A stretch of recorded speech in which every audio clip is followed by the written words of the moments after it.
Y toda la alabanza en Cristo Jesús, Señor nuestro. Amén. Muy buenos días para todos. Sean bienvenidos. Por favor, tome su lugar. Bienvenido, hermano Gilbert. Qué alegría verlo. Bueno, ¿qué tal semana?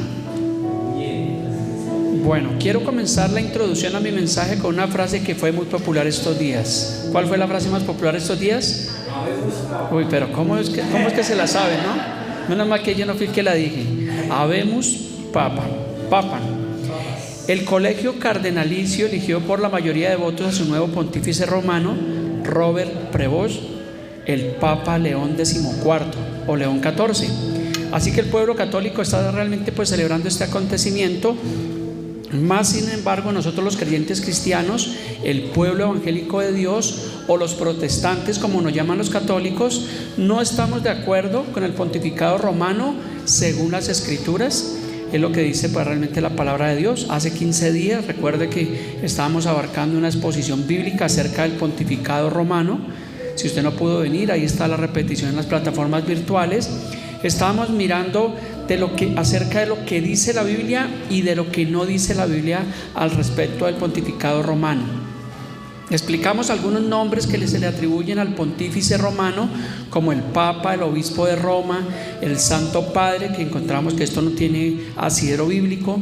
También vimos que uno de los nombres que se le otorgan a este pontífice es el sucesor de Pedro, el Vicario de Cristo, el Jefe del Estado de la Santa Sede y el Sumo Pontífice de la Iglesia Universal. Recordemos que este hombre tiene un gran poder religioso y político. Por ese motivo los ojos del mundo estaban volcados esta semana, puestos allí en Roma, pues realmente estaban expectantes, como dicen, a la elección del nuevo pontífice. Así que es pertinente que nosotros hablemos de un sumo sacerdote, pero no vamos a hablar de cualquier sumo sacerdote, sino así que el mensaje que el Señor nos ha permitido exponer el día de hoy tiene como título: Jesús, nuestro gran sumo sacerdote. Así que esta enseñanza del día de hoy tiene el propósito de mostrarnos a lo largo de la Biblia que no necesitamos de un mediador cualquiera, ni de un sumo pontífice, sino tenemos la necesidad de nuestro gran sumo sacerdote, el cual es Cristo. Así que vamos a buscar, como siempre, evidencia bíblica acerca de este real sumo sacerdote único e irreemplazable. Así que si usted trae su Biblia, ábrala en la carta a los Hebreos. Vamos a ver el capítulo 4. Vamos a leerlo de corrido y luego empezamos a hacer una exposición. Hebreos capítulo 4, desde el versículo 14, tiene un título que dice: el Papa Francisco sumo sacerdote. No, sí, ya está muerto. Papa León XIV, sumo sacerdote. ¿Sí dice así el título? Jesús, muchas gracias. Jesús, el gran sumo sacerdote. Entonces aquí ya tenemos una evidencia bíblica que la Biblia nos habla de Jesús como gran sumo sacerdote y no nos da ninguna evidencia acerca de ningún sumo pontífice. Leamos desde el versículo 14. Dice así la palabra de Dios: por tanto, teniendo un gran sumo sacerdote que traspasó los cielos, Jesús, el Hijo de Dios, retengamos nuestra profesión. Versículo 15: porque no tenemos un sumo sacerdote que no pueda compadecerse de nuestras debilidades, sino uno que fue tentado en todo según nuestra semejanza, pero sin pecado. Versículo 16 dice: acerquémonos pues confiadamente al trono de la gracia para alcanzar misericordia y hallar gracia para el oportuno socorro. Capítulo 5, versículo 1 dice: porque todo sumo sacerdote tomado de entre los hombres es constituido a favor de los hombres en lo que a Dios se refiere, para que presente ofrendas y sacrificios por los pecados, para que muestre paciente con los ignorantes y extraviados, puesto que él también está rodeado de debilidad. Versículo 3: y por causa de ella debe ofrecer los pecados tanto por sí mismo como también por el pueblo. Y nadie toma para sí esta honra, sino que el que es llamado por Dios, como lo fue Aarón. Versículo 5: así tampoco Cristo se glorificó a sí mismo, haciéndose sumo sacerdote, sino el que le dijo: tú eres mi hijo, yo te he engendrado hoy. como también dice en otro lugar, tú eres sacerdote para siempre, según la orden de Melquisedec. Versículo 7, y Cristo en los días de su carne, ofreciendo ruegos y súplicas con gran clamor, y lágrimas que le podía librar de la muerte, fue oído a causa de su temor reverente. Y aunque era hijo, por lo que padeció, aprendió la obediencia, y habiendo sido perfeccionado, vino a ser autor de eterna salvación para todos los que le obedecen, y fue declarado por Dios sumo sacerdote según la orden de Melquisedec. Gracias te damos, Señor, por tu palabra. Te pido, Señor, que pongas gracia, favor de nuevo, Señor, para poder explicar tu palabra. En el nombre de Cristo Jesús, amén. Entonces, ya tenemos ahí una gran evidencia. También tenemos hoy acompañamiento de música de fondo. Hoy es el día, el mundo celebra el Día de las Madres. A todas las madres, pues de paso aquí está la serenata y les deseamos un excelente día. Pero vamos por el momento, vamos a centrarnos en la enseñanza del día de hoy. Hebreos 4:14, volvemos nuevamente al principio, dice: por tanto, teniendo un gran sumo sacerdote que traspasó los cielos, Jesús, el Hijo de Dios, dice, retengamos nuestra profesión. Deja la puertica abierta pequeña por si alguien... Listo. Entonces, la definición de sumo significa supremo, altísimo o que no tiene superior. La Biblia sí hace narración del sacerdocio levítico. Vamos a ver algunos rápidamente. Recordamos a Aarón, el primer sacerdote de Israel. Eleazar, Fineas, hijo de Eleazar, Urías. Ellos hacen parte del primer templo de Salomón. Del segundo templo, Josué, Esdras, entre otros.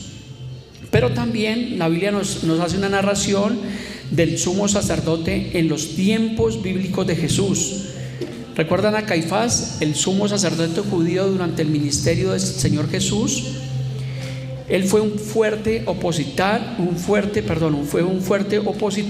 a los mensajes del Señor Jesús. Caifás era yerno de Anás y él es sumo sacerdote, por lo cual pudo haber contribuido en el ascenso a su poder. Caifás también era miembro de las sectas judías gobernantes de los saduceos. Los saduceos a menudo eran hombres nombrados, hombres ricos de alta posición y que buscaban apaciguar a sus gobernantes romanos. Estaban muy involucrados en la política de ese tiempo. Ocupaban la mayoría de asientos en el Sanedrín, el alto tribunal judío, sobre el cual Caifás gobernó durante 18 años, que sirvió como sumo sacerdote. En términos teológicos, los saduceos negaban la vida después de la muerte y cualquier existencia del mundo espiritual. Ángeles, demonios, ellos realmente negaban la existencia de este mundo. Debido a estas cosas, y muchas veces estaban en desacuerdo con Jesús debido a sus enseñanzas sobre la humildad, el cielo y su propia deidad. Este sumo sacerdote ya estaba corrompido por el poder político romano de la época. Habían apostatado ya de la fe en Jesús, y aunque se consideraban maestros de la ley, los cuales juntos con los fariseos, recuerda que Jesús ¿cómo lo llamó? Sepulcros blanqueados. Así que los sacerdotes de ese tiempo, que ya no se alineaban realmente a las escrituras, eran constituidos enemigos de Dios. Veamos lo que nos dice Mateo 26:59. Mateo 26:59 dice: y los principales sacerdotes y los ancianos y todo el concilio buscaban falso testimonio contra Jesús para entregarle a la muerte. Entonces aquí está hablando de los sacerdotes de ese tiempo. Quiero hacer una aclaración, que los sacerdotes que nombra ahí no tiene que ver nada con los sacerdotes católicos de nuestra época. Eran los sacerdotes que venían del Antiguo Testamento, del linaje de Aarón y del sacerdocio levita. Mateo 26:60 dice: y no lo hallaron, aunque muchos falsos testigos se presentaban, pero al fin vinieron 2 falsos testigos. Saltamos a Mateo 27:20, dice: pero los principales sacerdotes y los ancianos persuadieron a la multitud que se pidiese a Barrabás y que Jesús fuese muerto. Entonces aquí ya encontramos evidencia de qué clase de sacerdotes había realmente en los tiempos de Jesús. Eran enemigos realmente de la fe. Pero recordemos también que después de Pentecostés, después de la muerte y ascensión del Señor Jesús, Pedro y Juan son llevados ante el concilio. Veamos Hechos 4:1. Hechos 4:1 dice: hablando ellos al pueblo, vinieron sobre ellos, ¿quiénes? Los sacerdotes con el jefe de la guardia del templo y los saduceos, resentidos de que enseñasen al pueblo. O sea que ellos estaban ofendidos porque los apóstoles estaban enseñando la doctrina de Cristo, la doctrina de la resurrección de los muertos. Dice: y anunciasen en Jesús la resurrección de entre los muertos. Por esa causa dice que ellos estaban resentidos. Versículo 3 dice: y les echaron mano y los invitaron a almorzar por ser el día de la madre. No, dice, les echaron mano y los pusieron en la cárcel hasta el día siguiente porque ya era tarde. Hechos 4:4 dice: pero muchos de los que habían oído la palabra, ¿qué pasó? Creyeron, y el número de los varones era como de 5,000. Versículo 5 dice: aconteció que al día siguiente que se reunieron en Jerusalén los gobernantes, los ancianos y los escribas, ¿y quién? Y el sumo sacerdote Anás y Caifás y Juan y Alejandro y todos los que eran de la familia de los sumos sacerdotes, estaban la crema y nata de ese tiempo, y poniéndoles en medio les preguntaron: ¿con qué potestad o en qué nombre habéis hecho vosotros esto? Entonces Pedro, lleno del Espíritu Santo, les dijo: gobernantes del pueblo y ancianos de Israel, puesto que hoy se nos interroga acerca del beneficio hecho a un hombre enfermo, de qué manera éste haya sido sanado, sea notorio a todos vosotros y a todo el pueblo de Israel que en el nombre de Jesucristo de Nazaret, a quien vosotros crucificasteis y a quien Dios resucitó de los muertos, por él este hombre está en vuestra presencia sano. El versículo 11 dice: este Jesús es la piedra reprobada. Me gusta lo que dice este versículo, porque aquí Pedro y Juan, que estaban haciendo esta narración, Pedro no dice: yo soy la piedra, yo soy la piedra angular de la iglesia. No, Pedro reconoce, dice: este Jesús es la piedra reprobada por vosotros los edificadores, la cual ha venido a ser cabeza del ángulo. Se está refiriendo a nuestro Señor Jesús, obviamente al gran sumo sacerdote. Entonces encontramos que aquí Pedro no se está atribuyendo que él es la cabeza de la iglesia, ni que él es la piedra, ni que sobre su cuerpo ni sobre su vida se iba realmente a edificar la iglesia. Eso lo vimos hace 15 días en la enseñanza del pontificado romano. Y concluye Pedro y Juan diciendo en Hechos 4:12, yo creo que esta es la enseñanza clara de este mensaje. Dice: y en ningún otro hay salvación. Dice: porque no hay otro nombre bajo el cielo dado a los hombres en que podamos ser salvos. Esta fue la expresión de Pedro y de Juan allí ante el concilio de Jerusalén. Pero vamos a regresar nuevamente a la carta a los Hebreos. Para nosotros poder entender el tema que tiene que ver con el antiguo pacto, con el nuevo pacto, realmente tenemos que estudiar a fondo el libro de los Hebreos. Hebreos capítulo 4 versículo 14 dice: por tanto, teniendo un gran sumo sacerdote que traspasó los cielos, ¿a quién? Jesús, el Hijo de Dios, dice: retengamos nuestra profesión. Versículo 15: porque no tenemos un sumo sacerdote que pueda compadecerse de nuestras debilidades, dice, sino uno que fue tentado en todo según nuestra semejanza, pero sin pecado. O sea, los sacerdotes anteriores que nombra la Biblia, desde Aarón y la descendencia de Aarón y los levitas, ellos obviamente eran hombres que tenían pecado. Por eso cuando leemos las escrituras encontramos que ellos tenían que hacer sacrificio primeramente por ellos y luego ¿por quién? Por los del pueblo. Y este sumo sacerdote dice que entraba una vez al año al lugar santísimo. Pero encontramos ahora que tenemos a Jesús, que es nuestro gran sumo sacerdote sin pecado. O sea que realmente, si tenemos a Jesús como el gran sumo sacerdote, la pregunta sería: ¿ya para qué queremos un sumo pontífice? ¿Para qué un creyente quiere un sumo pontífice si tenemos a Jesús? Entonces aquí una persona tendría que entrar a escoger: o escoge por seguir en la religión, en el pontificado, o escoger realmente a Jesús, el unigénito Hijo de Dios, al que es el camino, la verdad, la vida, el buen pastor, a este Jesús que es realmente el gran sumo sacerdote. Versículo 16. Entonces, como nosotros cristianos creyentes tenemos a Jesús como sumo sacerdote, dice el versículo 16, dice: acerquémonos pues confiadamente al trono de la gracia.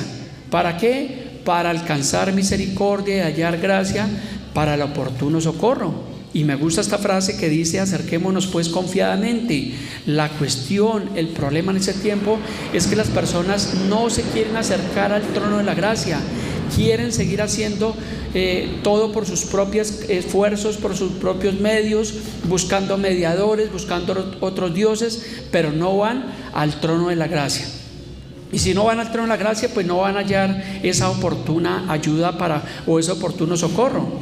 Y recordemos que la gracia es algo gratuito, algo que no nos costó absolutamente nada, así que ya no hay que pagar ni indulgencias, ni pactos, ni semillas, ni nada puede reemplazar a lo que Jesús realmente ya hizo en la cruz. Entonces sí ve que es un gran motivo para estar felices, contentos. Tal vez el pueblo católico está contento por su nuevo pontífice romano, pero nosotros estamos felices, agradecidos con Dios porque tenemos a Jesús, nuestro gran sumo pontífice, y que es inmortal.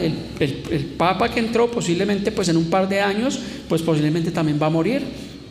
Pero Jesús Jesús no muere. ¿Por qué? Porque Él ya está en la presencia de Dios, porque Él es eterno. Por el contrario, ¿qué estamos haciendo ahora? Esperando en fe la segunda venida de nuestro Señor Jesucristo y que se terminen de cumplir las profecías realmente que habla la palabra de Dios. Veamos Efesios 2:8, hablando de la gracia. Dice: porque por gracia somos salvos por medio de la fe, y esto no de nosotros, pues es don de Dios, no por obras, para que nadie se gloríe.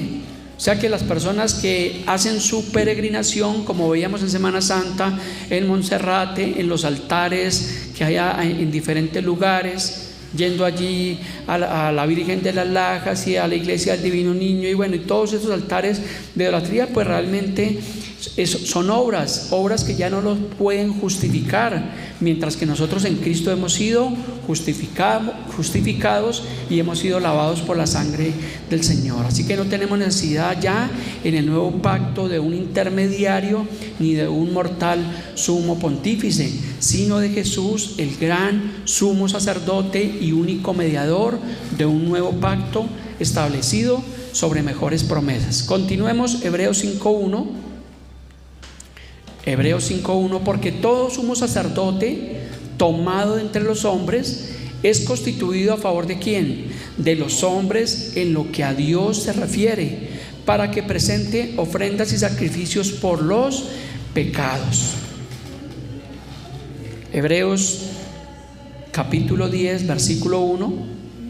Tenemos que buscar bastante evidencia en el libro de los Hebreos para entender esa transición. Dice: porque la ley, teniendo la sombra de los bienes venideros, dice, no la imagen de las cosas, dice, nunca puede, por los mismos sacrificios que se ofrecen continuamente cada año, hacer perfectos a los que se acercan. Aquí está hablando del tiempo de la ley, y claramente nos dice que los sacrificios que se ofrecían anualmente no podían ser perfectos a los que se acercan, porque obviamente no estaba Cristo. En Cristo obviamente estamos nosotros completos. Pero vamos a ver algo del sacerdocio del Antiguo Testamento. Tiene un origen y una designación. Recordemos que el primer sacerdote que nos muestra la Biblia en el Antiguo Testamento fue Aarón. Los sacerdotes levitas descendían de Aarón, hermano de Moisés. Eso lo puede estudiar en Éxodo capítulo 4, versículo 14 en adelante. También nos habla de la tribu de Leví, los que pertenecían a la tribu de Leví, que fue designada por Dios para servir en el tabernáculo y más tarde en el templo. Eso lo podemos encontrar en Números capítulo 3, versículos 6 al 10. Ellos tenían unas funciones y unas responsabilidades: ofrecer sacrificios. Ellos realizaban sacrificios y ofrendas en nombre del pueblo. Eso lo encontramos en Levítico capítulo 1. También debían mantener la pureza, se encargaban de mantener la pureza ritual y moral del pueblo. Lo encontramos todo esto en el libro de Levíticos. Ellos también enseñaban la ley, instruían al pueblo en la ley y en las ordenanzas de Dios. Lo encontramos también en Levítico y en el libro de Deuteronomio. También ellos bendecían al pueblo, así que ellos pronunciaban bendiciones sobre el pueblo de Dios. También ellos hacían ritos y ceremonias allí en el Antiguo Testamento. Hacían sacrificios diarios, realizaban sacrificios en la mañana y realizaban sacrificios en la tarde, según el libro de Éxodo capítulo 29. Hacían los sacrificios especiales, ofrecían sacrificios por los pecados, por la gratitud y diferentes circunstancias. También hacían fiestas y celebraciones, participaban en las fiestas religiosas del pueblo, como la Pascua y el Día de la Expiación, según el libro de Levítico.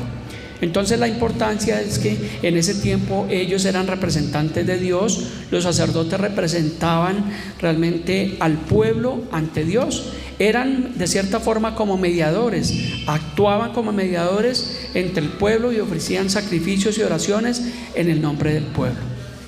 Eso es lo que podemos encontrar allí en el Antiguo Testamento acerca del sacerdocio que se ejercía en el Antiguo Testamento. Volvamos a Hebreos capítulo 10, versículo 2.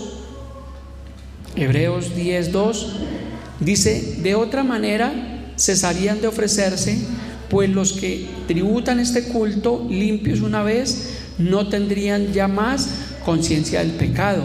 Dice: pero en estos sacrificios cada año se hace memoria de los pecados. Versículo 4: porque la sangre de los toros y de los machos cabríos no puede quitar los pecados. Versículo 5: por lo cual entrando en el mundo dice: sacrificio y ofrenda no quisiste, mas me preparaste cuerpo. Versículo 6: holocaustos y expiaciones por el pecado no te agradaron.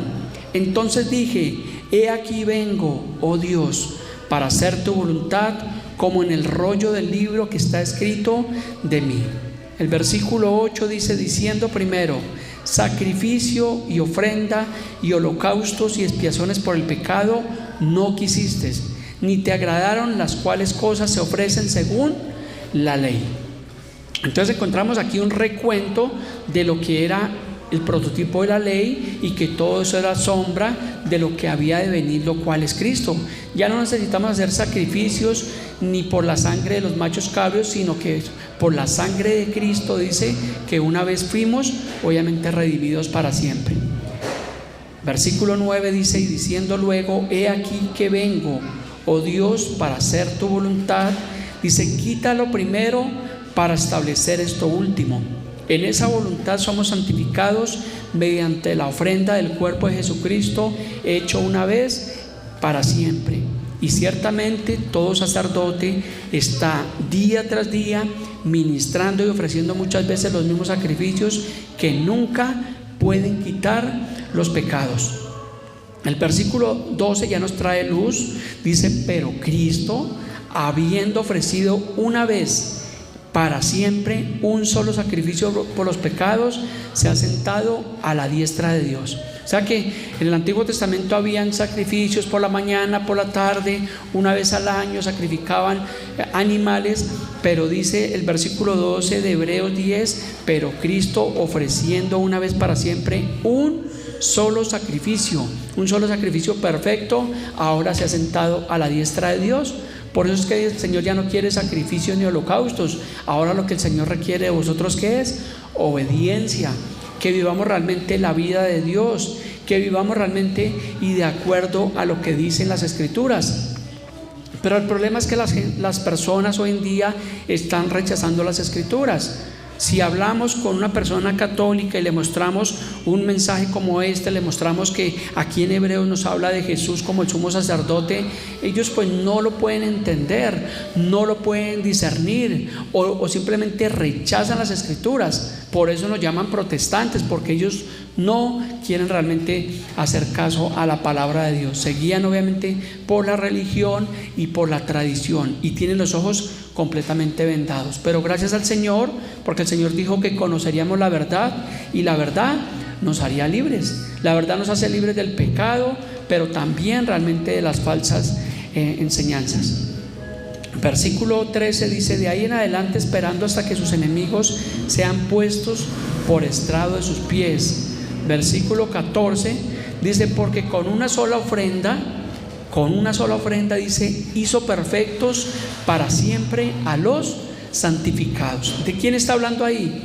De nosotros, los que hemos sido lavados y redimidos por la sangre de Cristo. Así que ya no es necesario hacer sacrificios por nosotros mismos, sino realmente fue un sacrificio único, perfecto y completo, y fue eterno para siempre.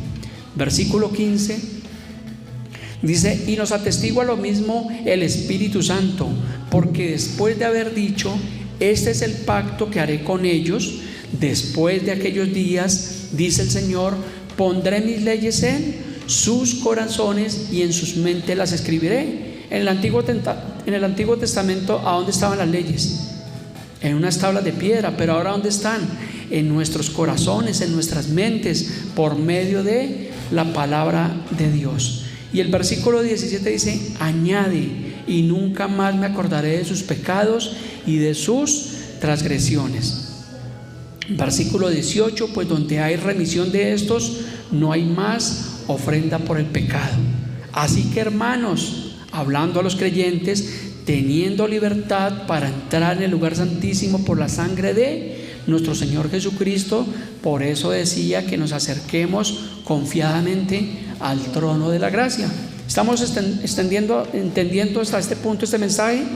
Hay bastante lectura, hay bastante evidencia bíblica, pero realmente es un tema bastante interesante para poder entender realmente que Jesús es superior a Moisés, que Jesús es el autor y consumador de vida, que Jesús es el gran sumo sacerdote, y que con una sola ofrenda pues realmente nos ha hecho libres. Y gloria a Dios por eso. Y ojalá todo el mundo católico y todo el mundo pudiera entender este principio bíblico. Pero lamentablemente, vuelvo y le digo, cierran su corazón realmente a las Escrituras.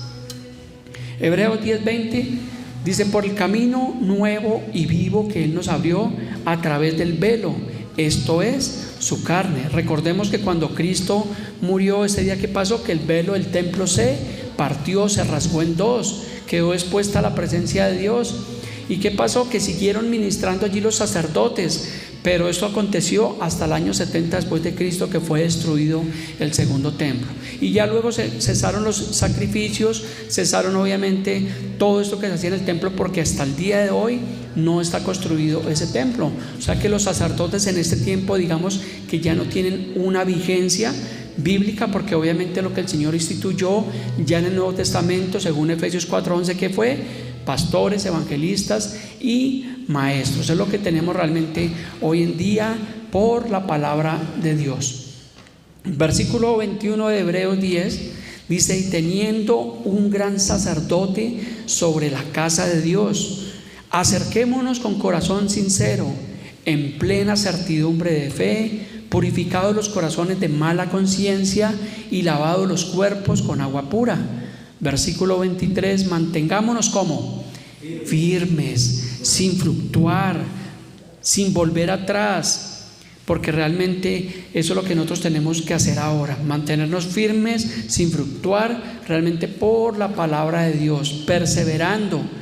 Dice el versículo 24, y considerémonos unos a otros para estimularnos al amor y a las buenas obras. Y cierra este capítulo diciendo, no dejando de congregarnos como algunos tienen por costumbre, sino exhortándonos, y tanto más cuando vemos que aquel día se acerca. Es la recomendación del escritor a los hebreos, aunque no se sabe realmente su autoría, pero realmente la recomendación es que realmente no busquen sacrificios, sino más bien dice que no dejen de congregarse. Finalmente él hace un recuento de la ley, hace un recuento del sacerdocio y termina diciendo, no dejen de congregarse. ¿Sí ve la recomendación tan maravillosa que nos hace el escritor a los hebreos? Entonces no dejemos de congregarnos, ni dejemos de estudiar las escrituras, ni dejemos de discipularnos. Regresemos nuevamente a nuestra cita de base bíblica, Jesús, nuestro gran sumo sacerdote. Volvamos a Hebreos capítulo 5, versículo 2.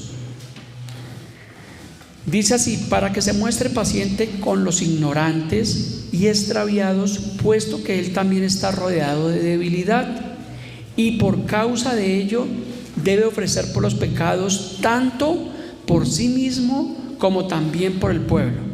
Y nadie toma para sí esta honra, sino el que es llamado por Dios, como lo fue ¿quién? Aarón. En Éxodo capítulo 28, solo voy a leer un versículo, pero usted puede estudiarlo realmente allí en su casa. Éxodo 28:1 dice: harás llegar delante de ti a Aarón tu hermano y a sus hijos consigo de entre los hijos de Israel, para que sean mis sacerdotes, a Aarón, a Nadab, a Abiú, Eleazar e Itamar, hijos de Aarón. O sea que en el libro de Éxodo capítulo 24, capítulo 25, capítulo 26 se está haciendo la narración de los sacerdotes, como también de los ornamentos y utensilios que habían en el templo. Allí usted puede encontrar que nos habla del altar de bronce, del aceite para las lámparas, el atrio del tabernáculo, el candelero de oro, el arca del testimonio, la mesa para el pan de la proposición. Todo esto era sombra de lo que había de venir, pero el cuerpo es de Cristo. Es lo que nos dice Colosenses capítulo 2, versículo 17. Así cuando usted estudie Éxodo capítulo 24, 25 y 26, usted va a entender que todo esto era sombra de lo que había de venir. Se estaba anunciando realmente a Cristo. Hebreos 5:5 dice: así tampoco Cristo se glorificó a sí mismo haciéndose sumo sacerdote, sino el que le dijo: tú eres mi hijo, yo te he engendrado hoy. Entonces encontramos que Cristo no fue elegido en un conclave por cardenales, sino fue obviamente un llamado realmente del cielo, porque Jesús es el unigénito Hijo de Dios. Hebreos capítulo 5 versículo 6 dice, como también dice en otro lugar: tú eres sacerdote de vez en cuando.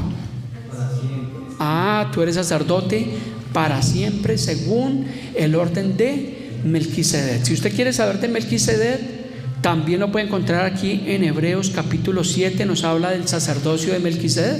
Esta mañana Andrés me estaba preguntando acerca del tema, pues aquí puede encontrarlo en Hebreos capítulo 7, ahí nos hace también un breve recuento. Recordemos que Melquisedec obviamente es prototipo de Cristo.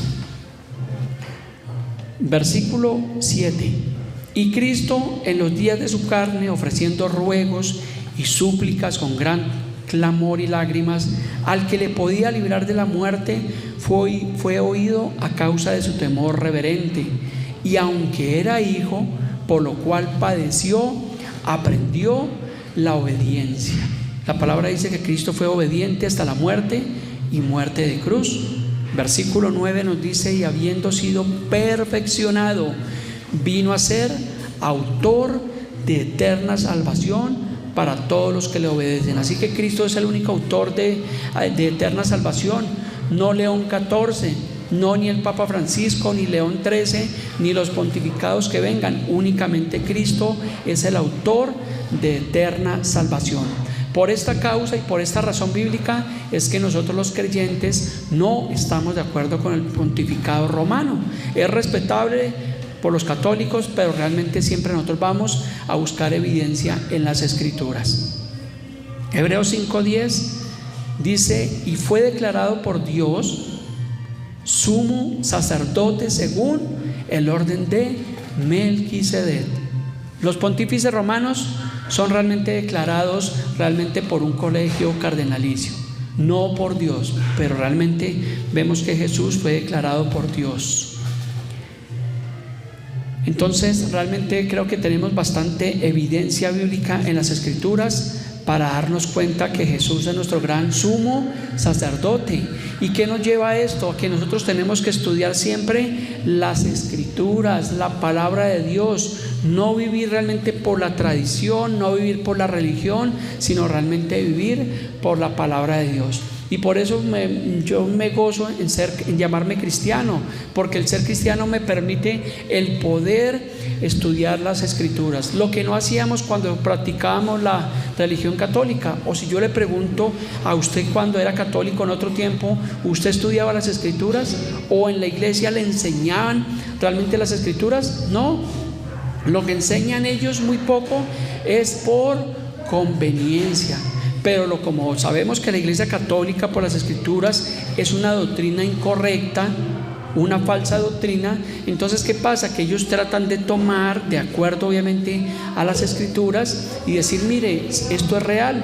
Porque si tú encuentras allí en Éxodo capítulo 28, encuentras las vestiduras de los sacerdotes, puedes encontrar que los sacerdotes católicos, muchos han tomado obviamente ciertas vestiduras, porque obviamente en los tiempos del Éxodo las vestiduras sacerdotales eran similares, algo similares a lo que utilizan algunos sacerdotes. Eran unas túnicas, obviamente estaba el color púrpura, obviamente estaba el color dorado, obviamente hablaba de anillos de oro. Entonces por eso es que ellos toman y extraen de la palabra de Dios lo que les conviene para engañar realmente al mundo. Ahorita estamos propensos que este nuevo pontífice romano lo que vaya a traer al mundo es aún más el engaño, porque realmente ese es el propósito del diablo, del león rugiente, de engañar realmente a la humanidad. Pero la única forma de que nosotros no seamos engañados es por medio de las escrituras, por medio de la palabra de Dios. Por eso la recomendación que yo siempre le puedo dar al finalizar cada mensaje, cada estudio bíblico es: estudiemos la palabra de Dios, estudiemos las escrituras, perseveremos en el camino de Cristo. No es fácil realmente llamarnos cristianos, porque a veces somos señalados, pero realmente finalmente dice la palabra que el que persevera hasta el fin, este será salvo. Y que Dios nos guarde, porque estamos propensos, estamos en tiempos difíciles de engaño, de más maldad, de posibles guerras, lo que está pasando ahorita entre la India, Pakistán y todas las otras guerras que se puedan venir, las guerras comerciales, y todo lo que estamos viendo realmente está trayendo realmente bastante dolor en el mundo entero. Pero la única forma es que nosotros perseveremos en el Señor, vivamos para nuestro gran y sumo sacerdote, teniendo confianza en Cristo. El cristianismo es un estilo de vida maravilloso, un estilo de vida que realmente nos hace crecer, pero crecemos es cuando vamos a la palabra de Dios, no que pasen los años y sigamos siendo los mismos cristianos, que en vez de mejorar a veces como que pareciera que empeoráramos, porque dejamos de lado lo que dice la palabra de Dios. Porque a veces dejamos de congregarnos porque nos da pereza, porque hay cosas más importantes que hacer. Pero encontramos que en Hebreos 10:25 la exhortación que se nos hace es a perseverar, a congregarnos, a estudiar las escrituras, a crecer en el evangelio, a que prediquemos realmente al Señor Jesús. Que cada vez que encontramos noticias tristes como la que estamos viendo de intolerancia realmente en el mundo, nosotros podamos ver realmente las buenas nuevas de salvación por medio de Jesús.